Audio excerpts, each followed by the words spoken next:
Ndërkaq zoti Prençi, me opozitën kishit një merak. Do me thënë, keni parë ndonjë qasje ndryshe të papërshtatshme lidhur me rastin e Erion Veliajt? Jo. Atë çfarë mund të themi është që kërkuan që zoti Veliajt ishte në mbledhjen e Këshillit Bashkiak, e doni ta kishin përballë. Shiko, Dorheqja, arrestimi i Erion Veliajt më së shumti ka ardhur si rezultati i presionit të opozitës në 44 protestat fuqishme dhe depozitimi i provave të pakontestueshme në SPAK në raport me implikimin e Erion Veliajt në krimet e korrupsionit, shpërdorimit detyrës dhe pastrimit produkteve veprës penale. Domethënë është një merite e padiskutueshme e udhëhequr nga ish kandidati për kreun e bashkisë Belind Kelliçi, edhe pse kishte divergjenca brenda llojit vet, sepse ju kishte marrë një kaos të qëndësishme për popullsinë e kryeqytetit, por gjithsesi arritën t'ia dalin duke dërguar me të vërtet prova, dhe unë për këtë jam i bindur sepse jam i njohur me dokumentacione të kokforte, provat pakontestueshme, të cilat bindën SPAK-un se Erion Veliajt e kishte shkelur me të katër këmbët ligjin e shtetit shqiptar.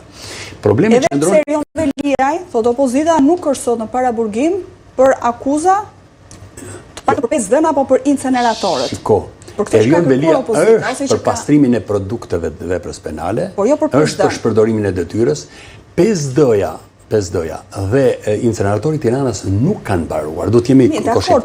Edhe pse opozita ka pretendimet e veta dhe i ka pretendimet të arsyetuara juridikisht. Jam plotësisht dakord. Por, shiko, krimet, veprat penale të konsumuar nga ish kryetari i bashkisë Erion Veliajt, tashmë, sepse është shkarkuar, janë të shumta.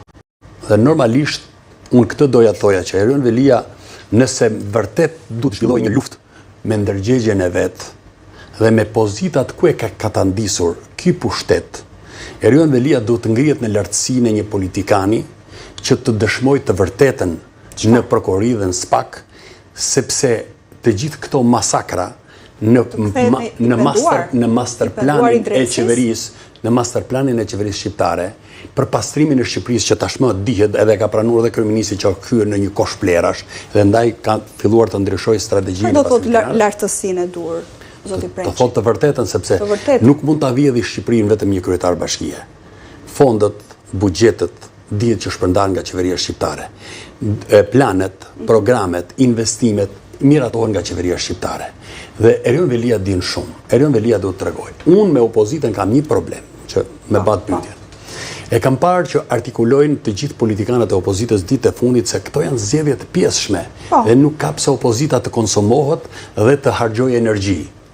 Por imagjino nëse opozita nuk dëgjoj një kandidaturë përbashkuese për të përballur me zonjën Manastërliu, kuptohet që zonja Manastërliu do jetë kryetare e bashkisë dhe pasi zonja Manastërliu të ulët në karrikën e kryetarit të bashkisë Tiranës dhe të uzurpoj të gjitha tentakulat e pushtetit të bashkisë, është shumë më e vështirë për ta mundur pas 2 vitesh.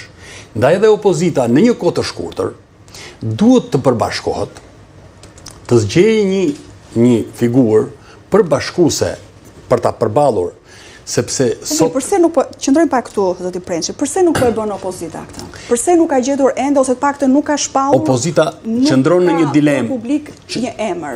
Akoma është në dilemë që a duhet të kemi angazhim maksimal për këto zgjedhje, se janë në zgjedhje të një pjese ose të përkohshme ose të pjesshme dhe ka një gjysmë mandati, dhe apo duhet të përqendrohemi apo jo.